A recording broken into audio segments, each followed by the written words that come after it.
అందరికీ నమస్కారం. Welcome to S M study world.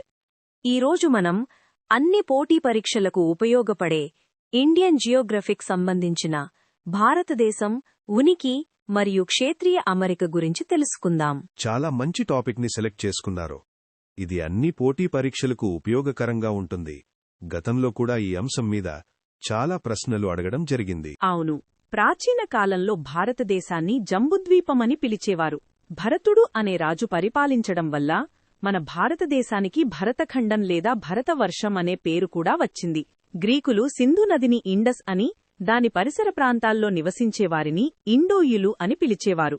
British వారు ఇండోయిలు అనే పదాన్ని ఇండియాగా మార్చారు. అవునా?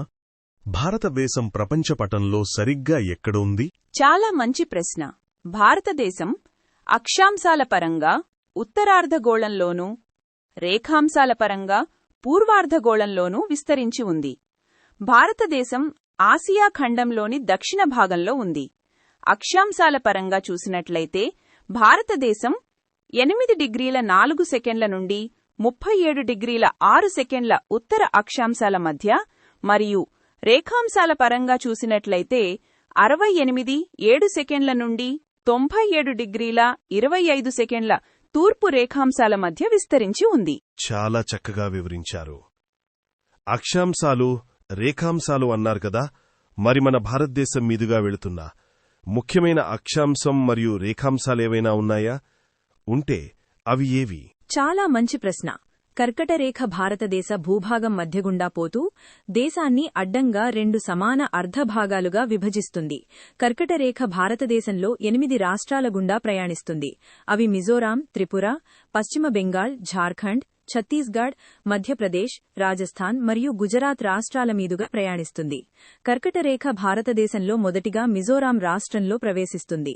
ఇది ఎక్కువ దూరం ప్రయాణించే రాష్ట్రం మధ్యప్రదేశ్, మరియు తక్కువ దూరం ప్రయాణించే రాష్ట్రం రాజస్థాన్. చాలా బాగా చెప్పారు. అక్షాంశం కర్కటరేఖ అయితే రేఖాంశం 82.5 డిగ్రీల తూర్పు రేఖాంశం కదా? సరిగ్గా నిజం. భారతదేశం మీదుగా వెళ్లే ముఖ్యమైన రేఖాంశం 82.5 డిగ్రీల తూర్పు రేఖాంశం. దీనిని భారత ప్రామాణిక కాలంగా పరిగణిస్తున్నాం. 1906వ సంవత్సరం నుంచి ఇది అమలులోకి వచ్చింది. ఇది భారతదేశంలోని 5 రాష్ట్రాలు, ఒక కేంద్రపాలిత ప్రాంతం గుండా వెళుతుంది. అవి ఉత్తరప్రదేశ్, మధ్యప్రదేశ్, ఛత్తీస్గఢ్, ఒరిస్సా, ఆంధ్రప్రదేశ్ మరియు పుదుచ్చేరి. అవును, భారతదేశం యొక్క ప్రామాణిక సమయాన్ని 82.5 డిగ్రీల తూర్పు రేఖాంశం ఆధారంగా లెక్కిస్తారు. ఇది గ్రీనిచ్ కాలానికి 5:30 గంటలు ముందుంటుంది. భారతదేశ కాలమానాన్ని ఉత్తరప్రదేశ్ రాష్ట్రంలోని మీర్జాపూర్ జిల్లాలో గల వింధ్యాచల్ రైల్వే స్టేషన్లోని క్లాక్ టవర్ ఆధారంగా నిర్ణయించారు. భారతదేశం మొత్తానికి ఒకే ప్రామాణిక సమయరేఖ ఉన్నది. అస్సాం రాష్ట్రంలోని తేయాకు తోట కార్మికులు చాయ్ భగన్ అనే స్థానిక సమయాన్ని ఉపయోగిస్తారు. ఇది భారత ప్రామాణిక సమయం కన్నా 1 గంట ముందుంటుంది. కాని ఇది అధికారికంగా గుర్తించబడలేదు.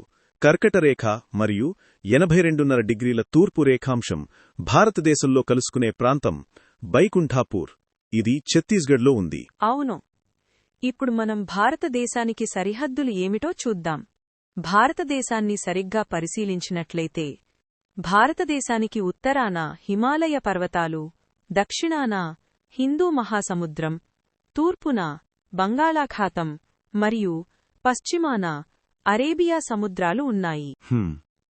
ఇప్పుడు మనం భారతదేశపు యొక్క చివరి సరిహద్దులు తెలుసుకుందాం. భారతదేశానికి ఉత్తరాన చిట్ట చివరి సరిహద్దు కిలికి ధావన్ పాస్ లేదా ఇందిరాకాల్. ఇది జమ్మూ కశ్మీర్లో ఉంది. దక్షిణ చిట్ట చివరి సరిహద్దు పిగ్నోలియన్ లేదా పార్సన్ లేదా ఇందిరా పాయింట్. ఇది గ్రేట్ నికోబార్ దీవులో ఉంది. తూర్పున చిట్ట చివరి సరిహద్దు ద్వీపకనుమ లేదా కిబీతు కనుమ. ఇది అరుణాచల్ ప్రదేశ్లో ఉంది. మరియు పశ్చిమాన చిట్ట చివరి సరిహద్దు రాన్ ఆఫ్ కచ్ లేదా గుహర్ మోతి. ఇది గుజరాత్ రాష్ట్రంలో కలదు. చాలా బాగా చెప్పారు. ఇప్పుడు మనం భారతదేశం యొక్క విస్తీర్ణం గురించి తెలుసుకుందాం. భారతదేశం యొక్క విస్తీర్ణం 32,87,263 కిలోమీటర్లు. మొత్తం భూభాగంపై భారతదేశం యొక్క వాటా 0.57%.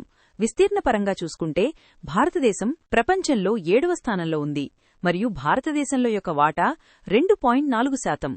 భారతదేశం ఉత్తరం నుండి దక్షిణం వరకు 3214 కిలోమీటర్ల పొడవు ఉంటే తూర్పు నుంచి పడమరకి 2933 కిలోమీటర్ల వెడల్పుని కలిగి ఉంది. అవును, భారతదేశంలో విస్తీర్ణపరంగా అతిపెద్ద రాష్ట్రం రాజస్థాన్ మరియు అతి చిన్న రాష్ట్రం గోవా. విస్తీర్ణపరంగా తెలంగాణ 11వ స్థానంలో ఉంది.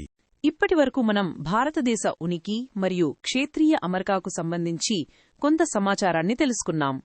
పార్ట్ 2లో ఇంకొంత సమాచారాన్ని క్లుప్తంగా నేర్చుకునే ప్రయత్నం చేద్దాం. ఇంకా ఇలాంటి వీడియోస్ కోసం మన ఛానల్ని సబ్స్క్రైబ్ చేయండి. మీకు ఎలాంటి కంటెంట్ కావాలో కామెంట్ బాక్స్లో తెలియజేయండి. Thank you for watching SM Study World. Please do like, share and subscribe this channel.